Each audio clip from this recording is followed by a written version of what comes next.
A Rabbinic Anthology, selected with an introduction by C.G. Montefiore and H.Loewe. We continue 651, and the abbreviations are explained with the part appended to the end of Herbert Lowe's introduction. With old there is no sense, and with the young one no counsel. Then he will say to Isaac, "Thy children have sinned against me."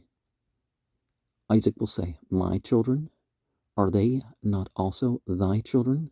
When they said, "We will do," even before, "We will hearken." Exodus 24:7. Didst thou not call them thy firstborn son?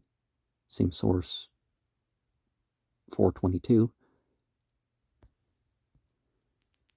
But now thou speakest of my children, and not of thy children. And, after all, how much have they sinned against thee? Man's life hath 70 years. Remove 20, for the which thou dost not punish. There remain 50. Remove half for the nights, and there remain 25. Take away 12.5 for praying and for eating and other bodily needs, and there remain 12.5. If thou wilt take the whole of the sin which remains, it is well, but if not, let us each take half. But if thou goest further, and sayest that I must take the whole, did I not offer myself before thee? Then they will all exclaim, "Thou art our father," and Isaac will say to them, "Instead of praising me, praise God," and he will cause them to see God with their own eyes, and they will raise their eyes to the heavens, and say, "For thou, O Lord, art our Father, our Redeemer from of old." Sep 89b. Now, we see there, first of all, Lord is probably a mistranslation for God as a verb and noun, increasing existence, establishing, or a stand-in, Adonai, as people will call the phrase. But we see that Father is also pole, provider, in a literal sense of the word. We have, the firstborn. So the prophets are the firstborn, and those who've made certain decisions are the other ones. I've addressed this in the biblical reasons why Jesus isn't God, one of those programs, Of the generation of the wilderness, God punished only those over 20 years old, Numbers 14:29. This is taken to denote God's usual practice, and that notes Herbert Lowewe's. The only respect in which idolatry was still, in their actual life, important to the rabbis was in relation to the world around them. Sometimes we hear of arguments between rabbis and Gentile philosophers. Now, don't call somebody a Gentile just because they're of a different ancestry or nation. One sometimes reads today how in a fire or in an earthquake a church is singularly preserved. The same thing must have happened in antiquity with heathen temples. Well, there's no such thing as a heathen or pagan religion, but the Catholic Church used that as an insult for all monotheists until 1967, and it's still used officially to refer to non-Christian polytheism. But the type of religion that Christianity is, Mithraism, is called pagan if it's not Catholic, right? So what's pagan and heathen? What is it anyways? If it's, even if it's a direct parallel with Christianity in any particular point, right? A philosopher is made to argue with R. Gamaliel on this point. If, after a fire, the temple is preserved, does it not show that the idol is, at any rate, not a pure non-entity? The reply, apparently, is that God does not bother about the idols, but only about the idolaters.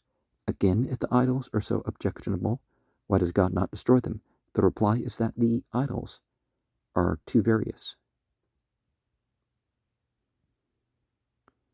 Well, the laws of nature set forward possibilities, but they don't, follow people around like some new age karma's going to get you stuff.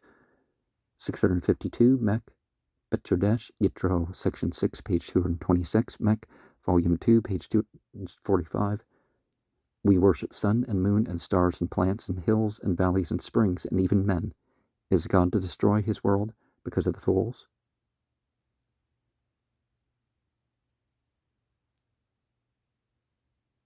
Yeah, regardless what ye worship, or, as in they.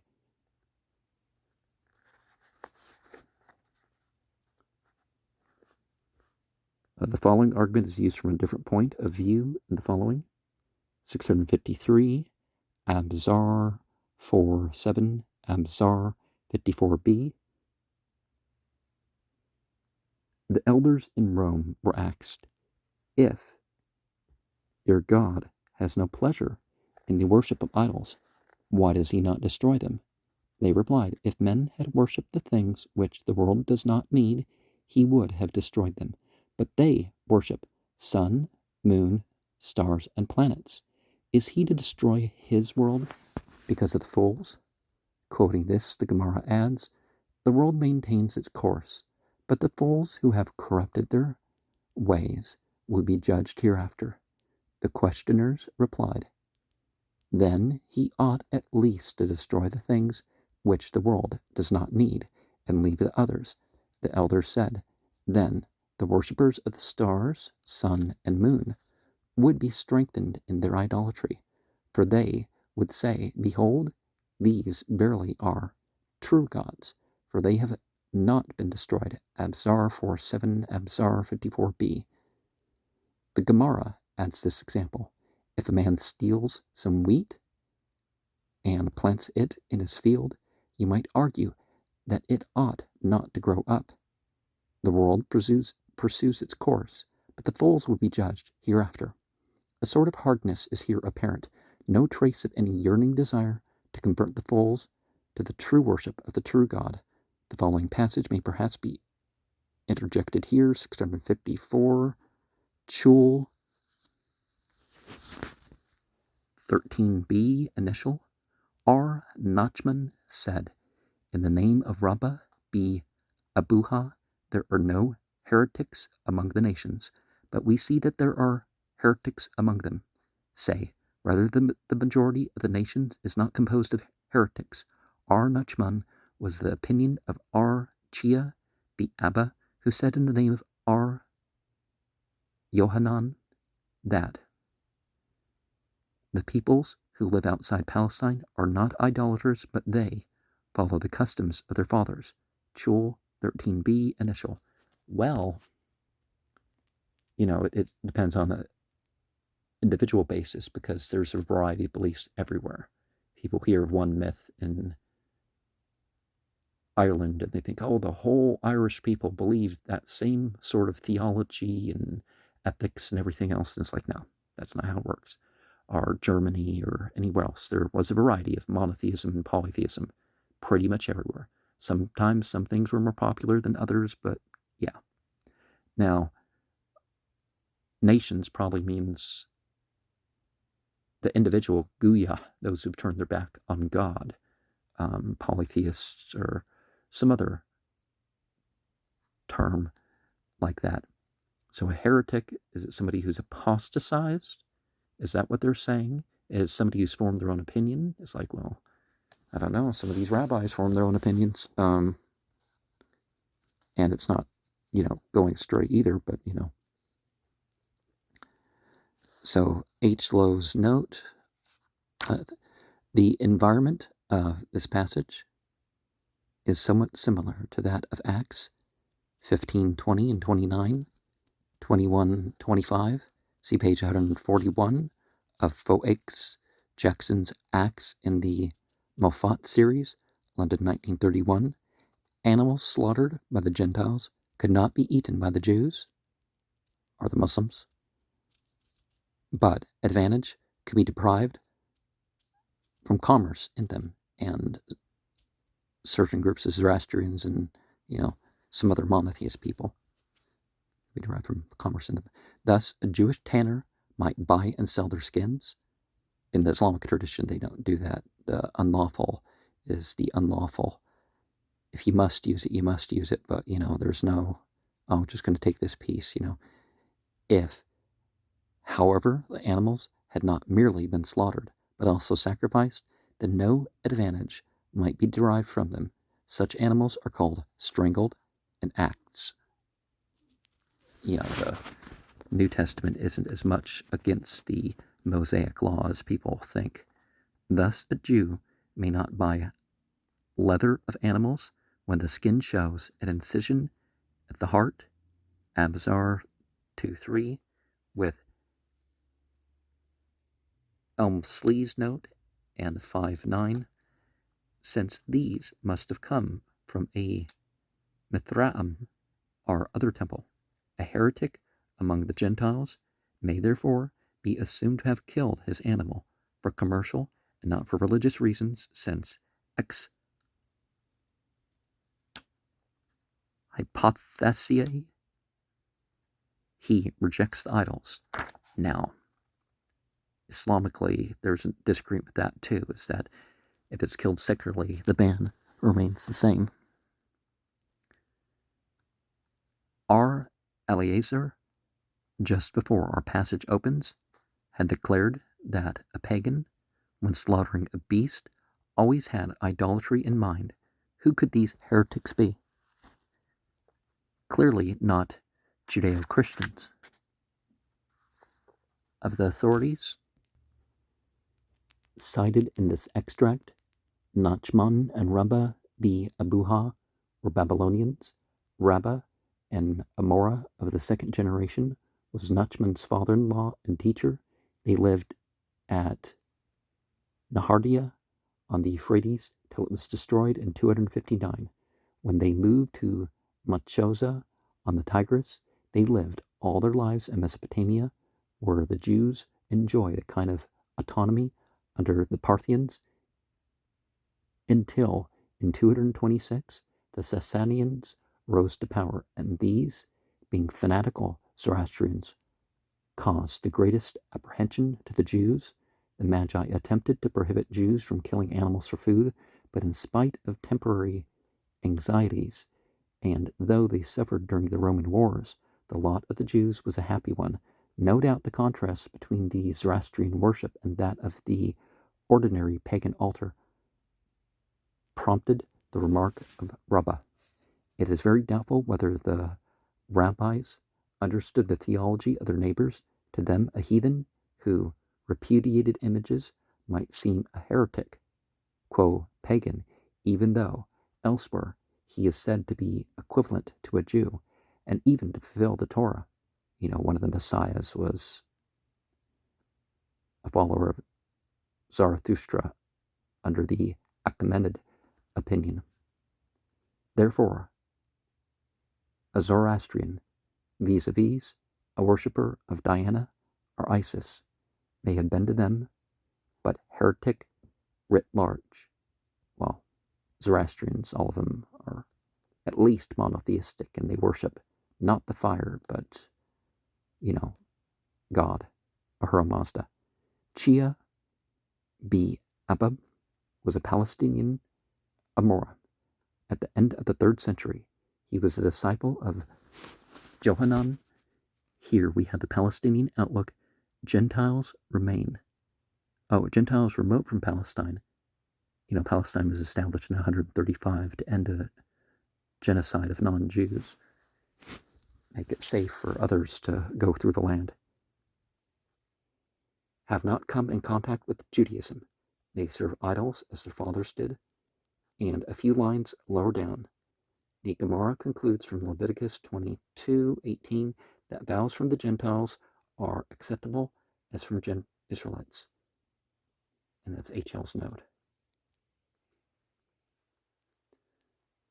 Sometimes the rabbis conceive that just because there is nothing real in an idol, therefore idolatry is a less serious offense than any, say, sexual license or some other grave moral sin. 655, Exodus R, Mishpathim 30, verse 21. When the Israelites sinned against the second commandment, they were forgiven, as in the crucial case of the golden calf, for there is nothing substantial and real in idols. Idolatry only provokes God's jealousy, but when the Israelites sinned at Shittim in unchastity, there fell of them 24,000 men. For in unchastity there is something substantial and real, therefore they were punished, but for their idolatry they were forgiven. Exodus R. Mishpathim 30, verse 21. Is this the thing about the Baal Peor bit?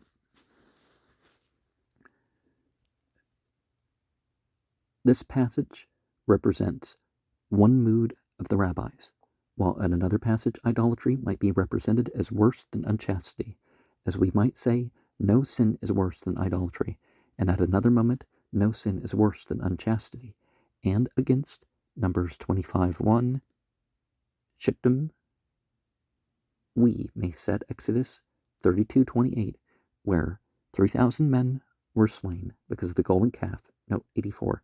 Sometimes, indeed, the mere rejection of idolatry would seem enough to justify a man being called a Jew.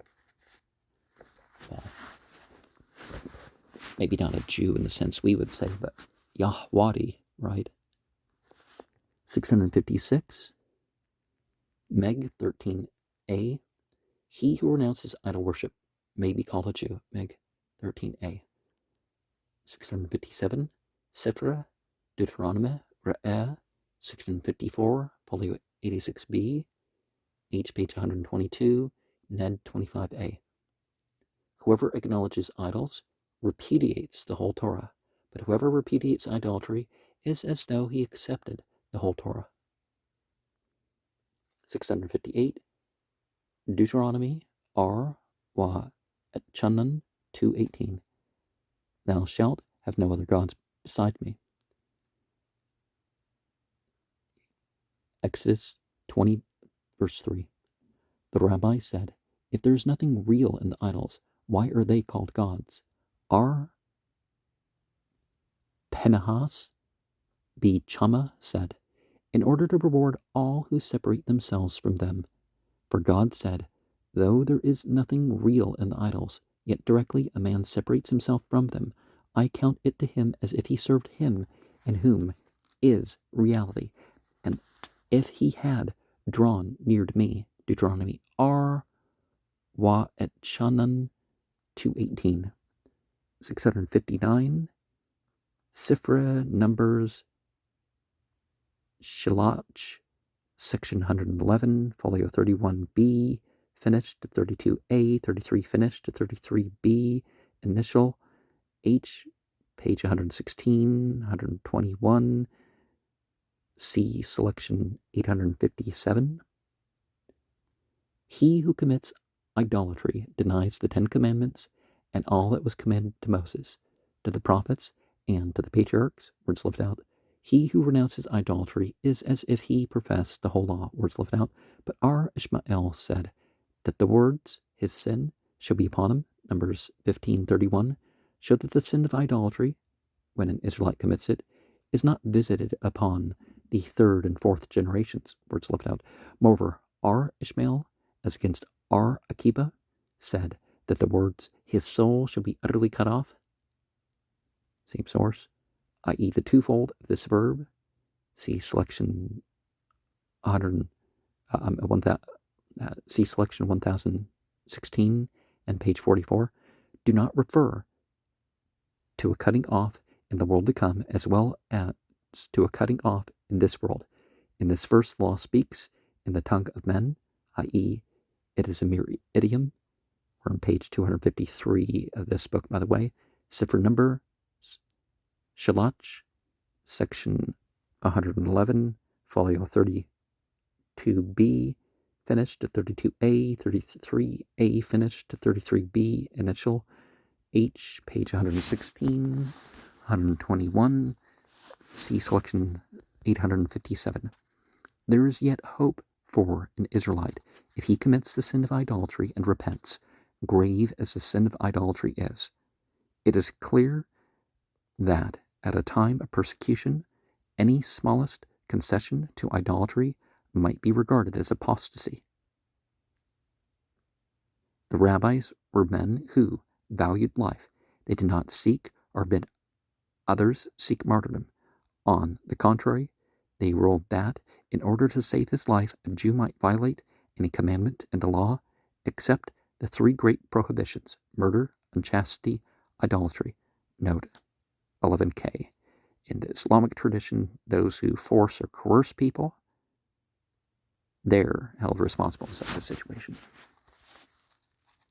Moreover, they bade the Israelites, so far as possible, to obey the decrees of the government. Well, the government orders a lot of that stuff to people.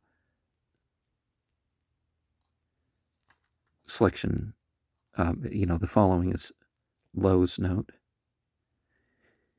In connection with R. Ishmael's first remark, numbers 1531, cited above, must be considered.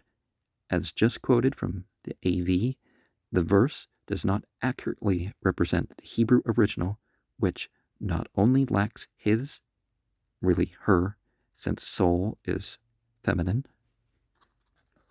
but is at pains to show that his must not be inserted. Well, there's the gender neutral, of course.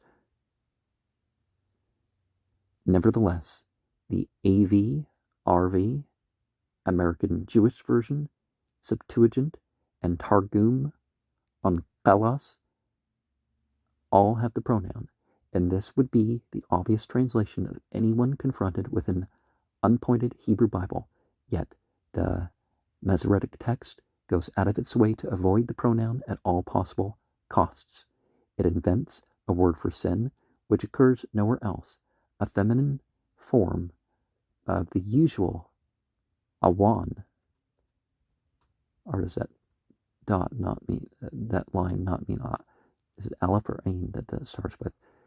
And it puts a special mark over the final consonant to indicate that it is not the pronoun her, but the feminine nominal ending. So astonishing is this form that some grammarians prefer to treat it as an abnormal pronoun rather than as an unusual noun. What is at the bottom of this extraordinary instance of the Masorah? That the words must, whatever happens, mean sin is in her and not her sin is in her. Quite possibly we have here a relic of an ancient controversy about inherited sin. Does the Masorah wish to differentiate between sin in general, sinfulness that is always prevalent and to which anyone can fall prone, and her sin, i.e. her sin, which has come down to her, which is hereditary? This is what the context would suggest, but the actual words imply the contrary. One would expect her sin to be personal, and sin without a pronoun to be ancestral, or the controversy may have been whether or no the evil that men do is buried with their bones. That some such differences of opinion existed is clear when we turn to the paraphrastic Targum, Pseudo-Jonathan, which has, for the first word that God commanded at Sinai, has he despised, and the command of the circumcision has he annulled. With destruction in this world shall that man be destroyed, and he shall likewise be destroyed in the world to come, in which he is destined to give an account of his guilt on the great day of judgment. The bracketed words have been supplied. The sense is not altogether certain. So, and he shall likewise be destroyed in, are the examples. This interpretation of the Targum is thus opposed to that of Ishmael. H.L's note ends there. 660. Ton B. Nawach, 19b to 20a. Keep the king's command. Ecclesiastes 8:2. The Holy Spirit says, I adjure you that if the earthly kingdom decree persecutions, you shall not rebel in all that it decrees against you, but you shall keep the king's command. But if it decree that you should annul the Torah, the commandments, and the Sabbath, then hearken not to the king's command. Thus did Hananiah, Mishael, and Azariah, but when deliverance came, they would not come forth till the king bade them, from the furnace. Ton B, Nomach 19b to 20a. I.e., they showed respect to the king, qua king, idolater though he was. Mr. Loewe thinks that the reference to the Sabbath tends to suggest that the passage is old. See 1 Maccabees 2:41. Now 2 Maccabees is the first known instance of mention of Judaism. But if a Jew is ordered to violate even the smallest command as a mark of apostasy, then he must sooner die. Thus we read 61, TJ Shebe'eth 4, section 2, folio 35a, line 49. One may violate all the laws in order to save life, except idolatry, unchastity, murder. But this rule holds only if one is alone or if less than 10 men are present. Otherwise, in public, one must die rather than violate the lightest law, as the brothers Lelianus and Pappus did, who, being commanded to drink water in a colored glass, refused and were killed. In the case of the rabbis who baked bread on the Sabbath for a Roman governor, he did not command them to do this because he wanted them to become apostates, but because he wanted new bread. Our Abba B. Zemina stitched some clothes for a heathen in Rome. The heathen offered him therapha, forbidden food, and said, "Eat." He refused. The heathen said, "Eat, or I will kill you." He replied, "If you wish to kill me, kill, but I will not eat therapha, food." The man said, "Henceforward know that if you had eaten, I would have killed you, for one must be either completely Jew or completely heathen." TJ Shebe'eth 4, section 2, folio 35a, line 49. Now, if we say Yahwadi, certainly that is something. H.L.'s note, C note 16, Lelianus, etc., are variants of the name Julian. They occur chiefly in Syriac and in the Jerusalem Talmud. For the different accounts of the brothers Pappus and Julian, see J.E.S.V. Pappus.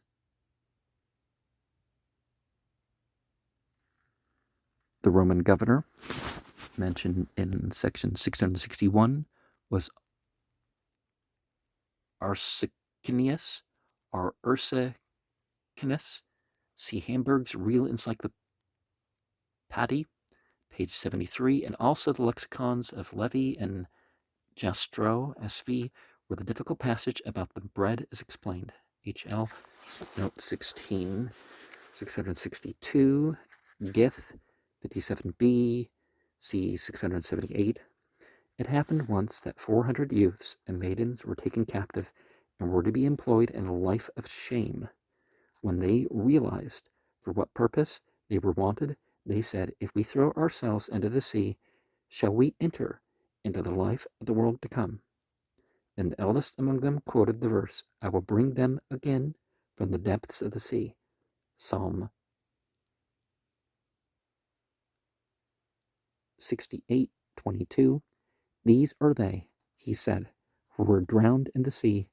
When the maidens heard this, they leapt up and jumped into the sea. Then the youth said, "If they act thus, how much more should we?" So they too jumped into the sea, and To such as them, the verse refers, "For thy sake are we killed all the day long." Psalm 44:22. Well, suicides are not as such. Now, some people may go insane by situations, and then the blame would lie on the other people, but, Gith 57b, C 678. And Surah 24 of Al-Quran takes away the whole shame for being forced towards something. If you don't want this life, you are forgiven. Not only is there nothing to be forgiven for if you were made a victim, but you were forgiven because of hardship that you go through. 663, Tunch B, Debarim 3a. Rest in the Lord and wait patiently for him. Psalm 37:7. By a pun, this is said to mean, accept God's decree, even if, for his name's sake, thou art made a corpse. As Job said, though he slay me, I will hope in him. Job 13:15, Tunch B, Debarim 3a. The following reflects the actual life and its complicated problems. 664, Gen R 94.9, the page 1184. The Mishnah 8:12 says, if women are told by some Gentiles, surrender one of you to us, and we will dishonor her, if not, we will dishonor you all, then let no single Israelite woman be surrendered. This is not to be the rule if she had already been dishonored, and it is not to be the rule if the woman is a slave. If a company of Israelites on a journey meet a band of heathen who say, deliver us up, one of your number, and we will kill him. If not, we will kill you all. Then they must all be killed, for no Israelite must be delivered up to the heathen. But if they say, deliver us up, such a one, mentioning him by name, then they may deliver him up, especially if it's for a crime. One rabbi said, yea, but only if he has committed an act for which he is liable to be put to death. Like going along with the Israeli army and doing their stuff. R. Johanan said, even without this restriction, Ula B. Kosheb was sought for by the government. He fled and took refuge at Lud with R. Joshua B. Levy. They came and told the inhabitants of the place that would be laid waste unless he were given up.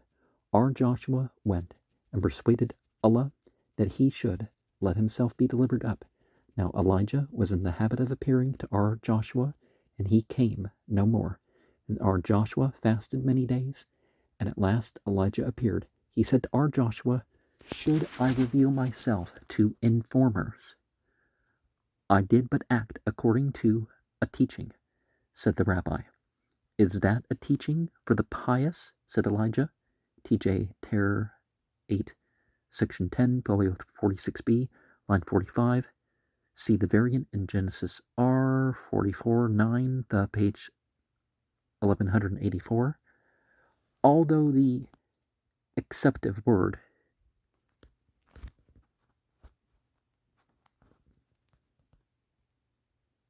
Israelite might here seem terribly particularistic, it must be remembered that the antithesis was pagan, not Christian. So sort of the equivalent to mujahideen.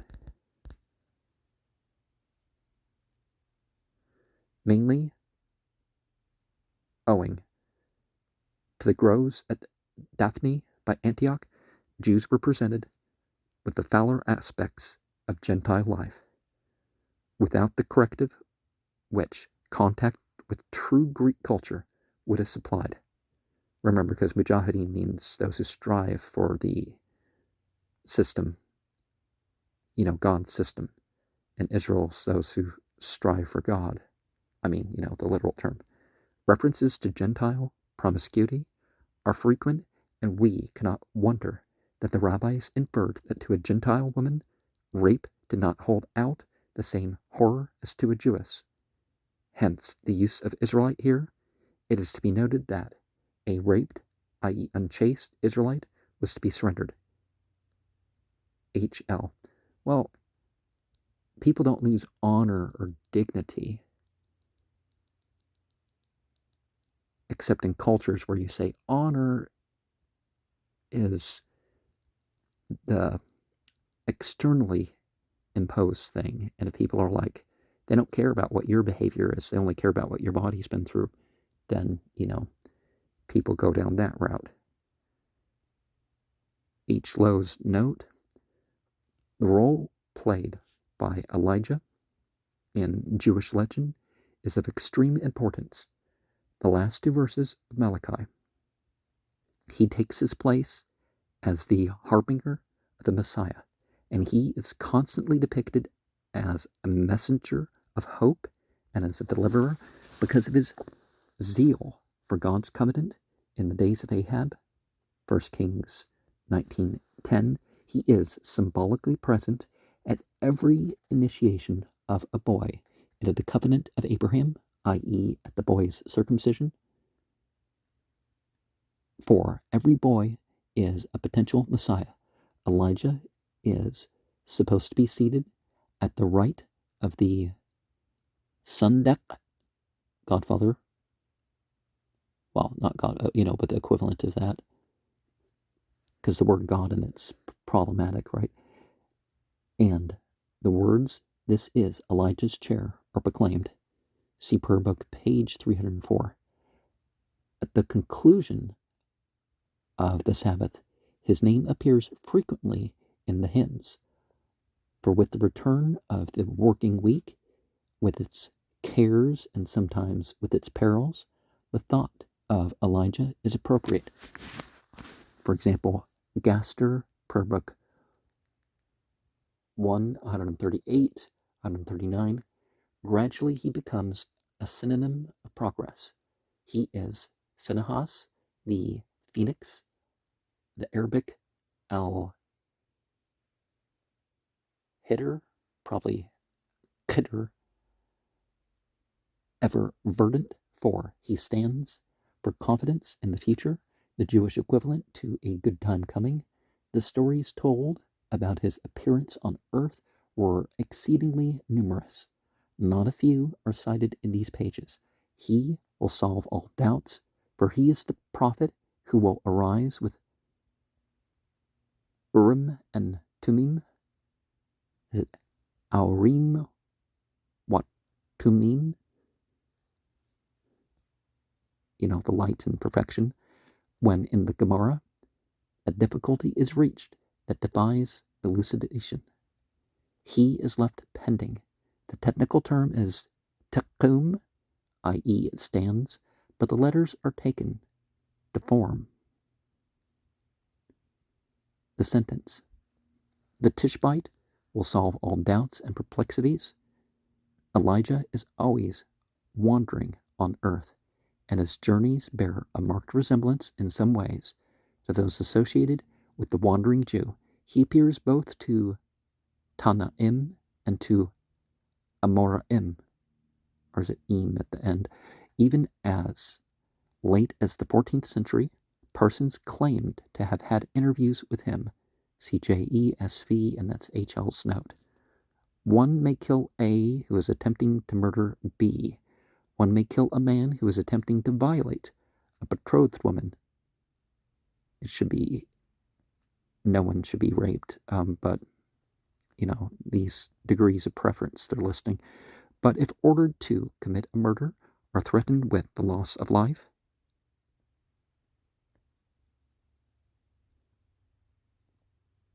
one must lose one's life. If a woman, when betrothed, is ordered to submit to violation or threatened with death, then she must lose her life. Now, a lot of people, when they would say stuff like this, they would violate the whole group anyways. For no man can say that his own life is more valuable than his neighbor's. See selection 665, which we're about to go into, right? Fullness Patrol 665, Pest 25b. A man came to Rabbah and said, "The prefect of my town has ordered me to kill so-and-so, or he will kill me." Rabbah replied, "Let him kill you. Do you commit no murder? Why should you think that your blood is redder than his? Perhaps his is redder than yours." Pest 25b. This and the next two passages, he may be regarded as fairly indicative of the rabbinic attitude towards what is today called pacifism, the love of the rabbis for peace, and the tremendous emphasis which they attached to it. Can be seen from chapter 26 and from the prominence assigned to peace in so many portions of the liturgy. This is natural, for who has ever suffered more than the Jews have done from the brutalities of war? But between love and peace and non-resistance, there is a great difference. The rabbis taught that one must hate no man. See selection 1328 if that's posted, or just watch these in order. But this did not mean that one must look on apathetically at the slaughter of the innocent and helpless. The Jews are probably the only people who have given this extreme pacifism a trial. 1 Maccabees 2:34.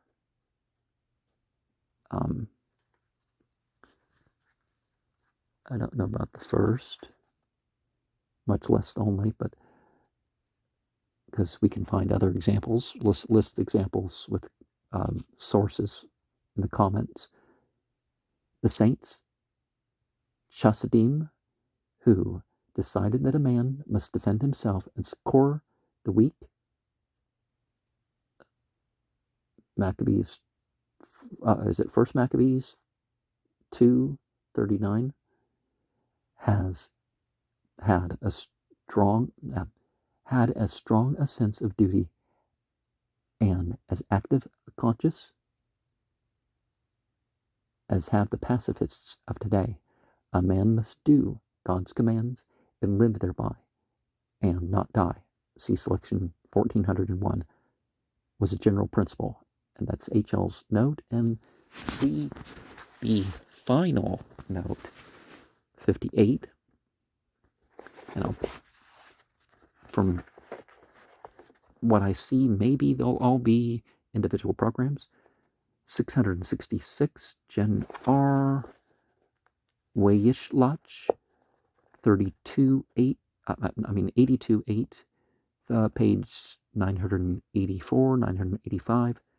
Two disciples changed their garments in the time of the great persecution, i.e. they dressed as Gentiles.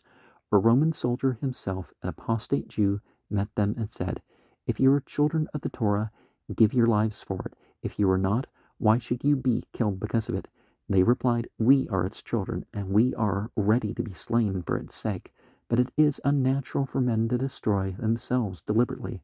Gen R, Weyishlach, 82.8, page 984, 985. See, or Joshua B. Hananiah. It's probably the son of Hananiah. 667, Tanch B. Masa'a, 81a, see selection 538. One who is attacked by robbers may break the Sabbath in order to save his life. Once it happened that letters from the Roman government containing evil tidings for the Jews reached the elders of Sepphoris. They came and asked R. Eleazar, B. Paratha what to do. It was on the Sabbath, and they said, "Shall we flee?"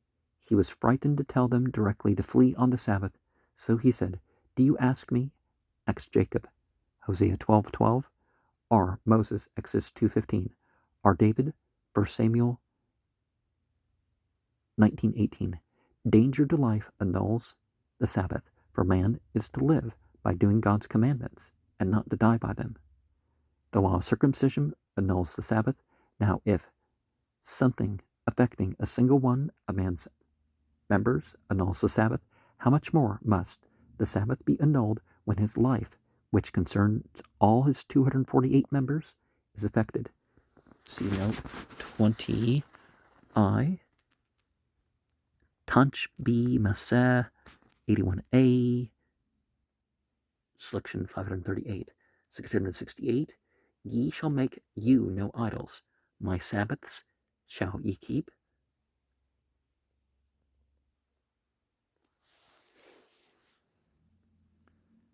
And my sanctuary shall ye revere. Exodus 26:2. So if a Jew is sold as a slave to an idolater, he must not say, "As my master is an idolater, I will worship idols. As my master is unchaste, I will be unchaste.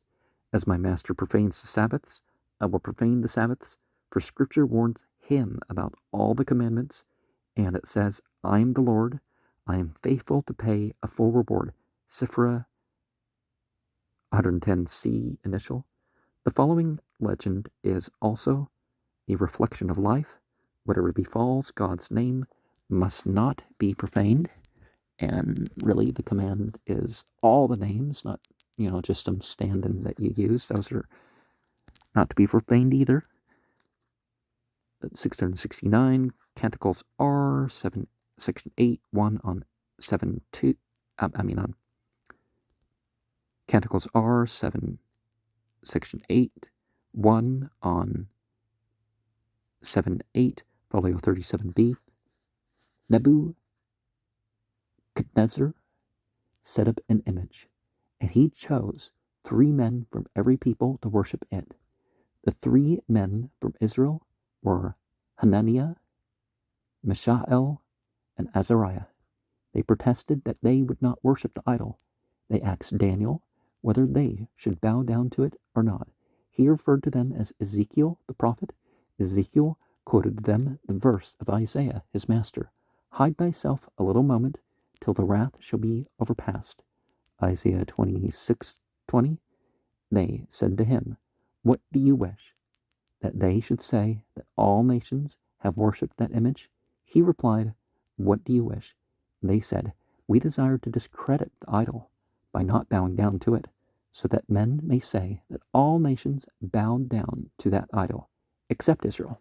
He said, "If that is your mind, wait while I inquire of God." So he said to God, "These 3 men wish to give their lives for the sanctification of thy name. Wilt thou stand by them or not?" He replied, "I will not, as it says, do ye come to inquire of me? I will not be inquired of by you." Ezekiel 20, verse 3. "You caused me to burn my temple and to exile my sons among the nations. And after that, do you come to inquire of me? I will not be inquired of by you." Then Ezekiel lamented and said, "Woe to Israel, the remnant of Judah is lost." And he wept when he came back to them. They said, "What did God say to you?" He replied, "He will not stand by you." And they said, "Whether he deliver us or no, we will not worship the idol." Daniel chapter 3, verses 17 and 18. In this reply they made to Nebuchadnezzar, when they left Ezekiel, God revealed himself to Ezekiel and said, "Do you suppose that I shall not stand by them? Verily, I shall stand by them, even as it says, I will yet be inquired of by the house of Israel, to do it for them." Ezekiel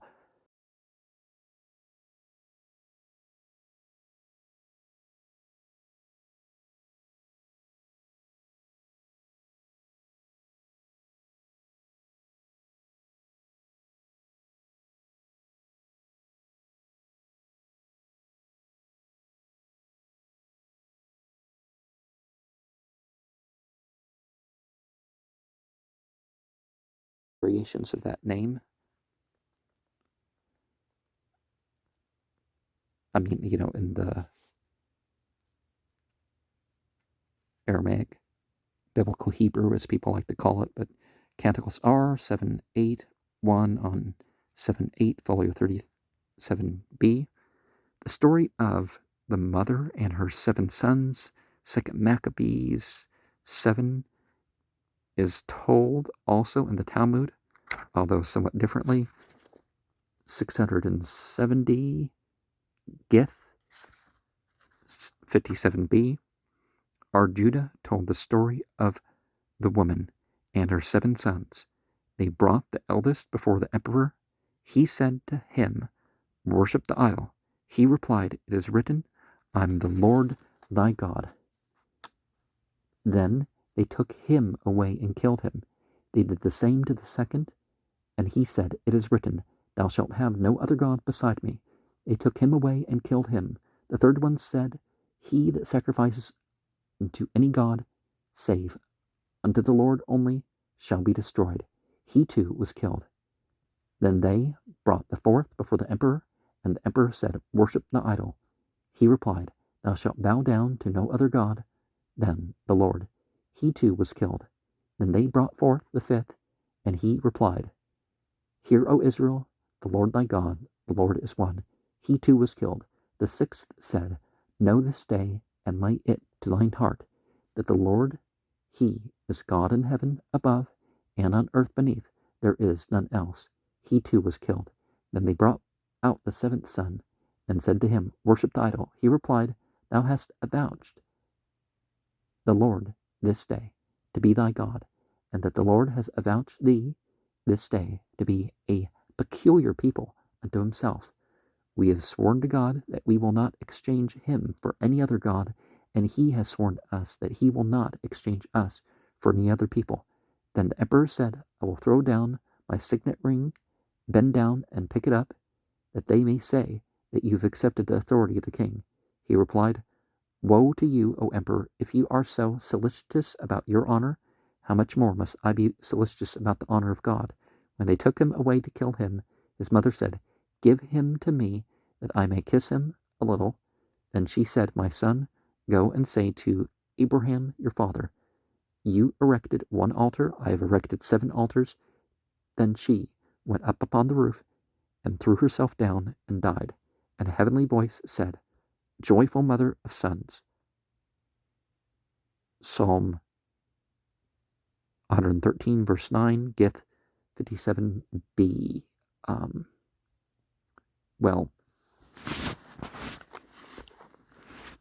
Suicides are different than whatever, but you try to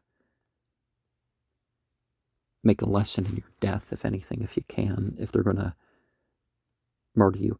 But one of the things that we do need to remember is that people being killed for not being polytheist or being supposedly the wrong type of polytheist or misassociator or whatever term you're going to use for the Gentiles is like 95% of what they call religious killing in the world.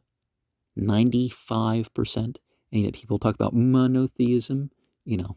Of course, secular murder far, far outstrips that. Hundreds of millions of people got killed. And for state-sponsored causes, even, there's been, a couple 100 million, right? The allusions to martyrdom, and especially to the martyrs of the Hadrianic persecution, are very numerous. For example, 671, "Thy dead shall live, with my dead body shall they arise." Isaiah 26:19, Isaiah cried out to God, "Let thy dead live." Who are thy dead? Those who let themselves be made corpses for the sake of God. Such a one was crucified. Why? For circumcising his son. Another was burnt for keeping the Sabbath.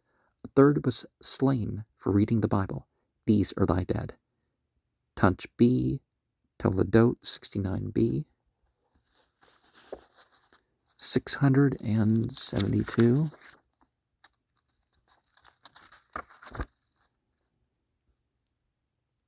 Sephira Deuteronomy Barakah 344, folio 143b. All thy saints are in thy hand. Deuteronomy 33:3. These are Israelites' leaders who stand up for Israel and give their lives for Israel. Sefer Deuteronomy, Barakah, section 344, folio 143b. 643, Midrash Psalm on 68:13, 159a, section 8. As the wings of a dove covered with silver. Psalm 68:13. Why is Israel compared to a dove? As the dove, when it is slaughtered, does not struggle, so the Israelites do not struggle when they are slaughtered for the sanctification of the name. And as the dove saves herself only by her wings, so the Israelites are saved only by the merit of the Torah, which is compared to silver, as it says, the words of the Lord are pure words, like silver purified 7 times. Psalm 12:6, Midrash Psalm on 68:13, 159a, section 8. 674, Mech, Betchodesh, Gitro, section 6, page 227, Mech, volume 2, page 247. It is written in Exodus 26, they who love me and keep my commandments are, Nathan said, these are the Israelites who gave their lives for the commandments. Why were you brought out to be killed? Because I circumcised some Israelites. And why were you brought forth to be burnt? Because I read the law. And why were you brought out to be crucified? Because I ate unleavened bread. And why were you scourged? Because I carried the lulab on tabernacles. These wounds have caused me to be loved by my Father who is in heaven. Mech, Betchodesh, Yitro, section 6, page 227, Mech, volume 2, page 247. There is considerable interest in the account of the fall of Bethar, the last stronghold to hold out against Rome, 675.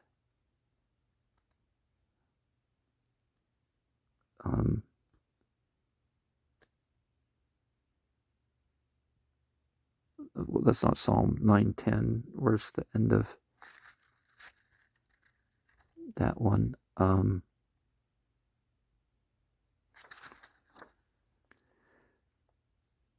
Rabbi could preach 24 sermons on the Lord has swallowed up and not pitied, Lamentations 2:2. But R. Johanan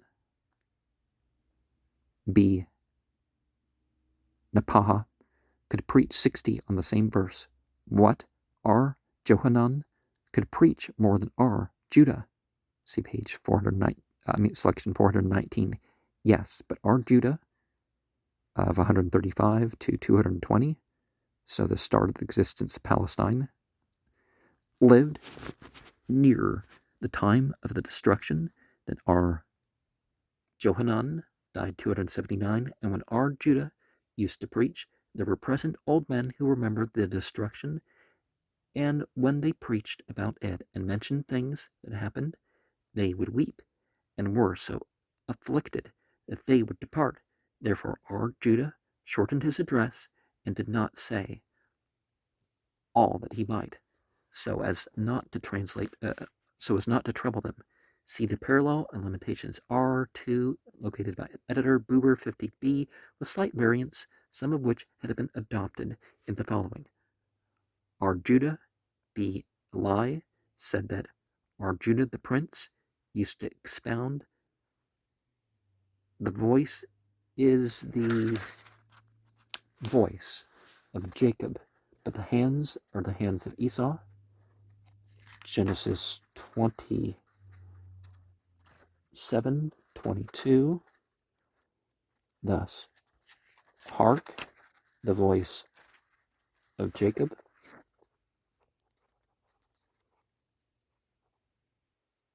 crying out for what Esau's hands had wrought in Bethar. R. Simeon B. Yochai said, my teacher Akiba used to expound Numbers 24:17. A star has gone forth from Jacob, as a lyre has gone forth from Jacob. The verse was taken as a messianic prophecy, and star Kokab was applied by Bar Kokhba to himself. Akiva must have said this after his disillusionment by Bar Kokhba. Nevertheless, when Akiva first saw that Bar Kokhba, the liar, the Bar Kokhba, had said, "This is King Messiah," Johanan B. Torta said to him, "Akiba, grass will sprout through your cheeks, i.e., you will be dead, ere the son of David comes." R. Johanan said, "Hark, the voice of Hadrian Caesar." In Latin, you pronounce the C as a K and the S as a S. Slaying 80,000 myriads in Bethar. R. Johanan said, 80,000 pairs of trumpeters surrounded Bethar, each one of whom was set over countless hosts, and there was Bar Kokhba with 200,000 men who had cut off their fingers, i.e., who were exceptionally bold. Bar Kokhba tested his warriors by bidding them cut off their fingers, and he accepted only those who obeyed without demur. The sages sent word to him, "How long wilt thou continue to turn all Israel into maimed men?" He replied, "How then can I test them?" They answered, "Let no man be enrolled in thine army who is unable to uproot a cedar of Lebanon as he rides on his horse." So Bar Kokhba had 200,000 of each kind. When Bar Kokhba set out to fight, he said, "Sovereign of the universe, neither aid nor destroy us, but leave things to take their natural course. Who will lead me into Edom? Wilt not thou, O God, who hast cast us off, and thou, O God, who didst not go out with our armies?" Psalm 60, verse 9 and 10. The translation of the last 5 lines is based on the commentary in the edition of Krotoschin and David Frankel's Orban Ha-Adah. It contains 2 difficulties. One, there's no proof of that Tiksov, rendered destroy, can bear this meaning. Okay, the end quote, TJ Ta'an 4, section 8, folio 68D, line 43.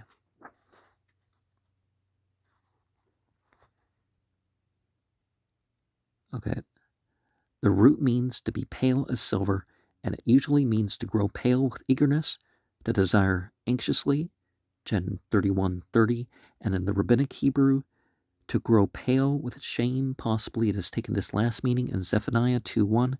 Since both the Krot and Petrikov editions spell the word with wow, it can be inferred that they intended the qal to be read and not the hethil, which in Rabbinic Hebrew can mean to frighten or to cause to deteriorate.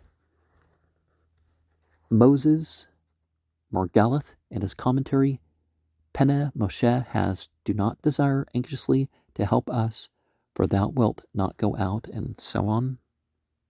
We'll get into section 2 and the rest of selection 675 in the next program.